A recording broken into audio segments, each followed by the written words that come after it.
ওনার সাথে আমার কোরআন ধরে শপথ হয়েছে, উনি আমার কোরআন ধরে। স্বামীকে রেখেই আরেক সম্পর্কে জড়িয়েছিলেন তরুণী। এক পর্যায়ে একাধিকবার পরকীয়া প্রেমিকের সঙ্গে শারীরিক সম্পর্কেও জড়িয়েছিলেন সেই তরুণী।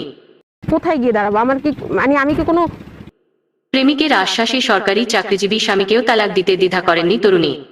স্বামীকে তালাক দেওয়ার পর পুরোপুরি উল্টে গেলেন প্রেমিক। কোথায় গিয়ে দাঁড়াবো? আমার কি মানে আমি কি কোনো যোগাযোগ বন্ধ করে দিলেন ওই তরুণীর সঙ্গে। পরকীয়া সম্পর্কে জড়িয়ে এমনভাবে নিজের সর্বনাশ দেখে এনেছেন বরগুনার তালতলী উপজেলার বড়বগী ইউনিয়নের হরিংখার এলাকার তরুণী সুমাইয়া। উনি আমাকে যখন যেখানে ডাকতো আমি ওনার কথা মতো চল। প্রেমিক মাহবুব মুন্সির এমন প্রতারণা তিনি কোনোভাবেই মেনে নিতে পারছেন না। উপরন্তু এই ঘটনার পর পরিবার এবং সমাজেও নানাভাবে লাঞ্ছিত হচ্ছেন তিনি। সুমাইয়া আর জানান, শুধু শারীরিক সম্পর্কে জড়ানো নয়, নানা সময় টাকাও দিয়েছেন প্রেমিক মাহবুব মুন্সিকে। অথচ তিনি এখন বিয়ে করতে পারবেন না বলে সাফ জানিয়ে দিয়েছেন। পাবো না, আমি কি কোনো বিচার পাবো না? এমনকি গা ঢাকা দিয়েছেন গ্রাম থেকে।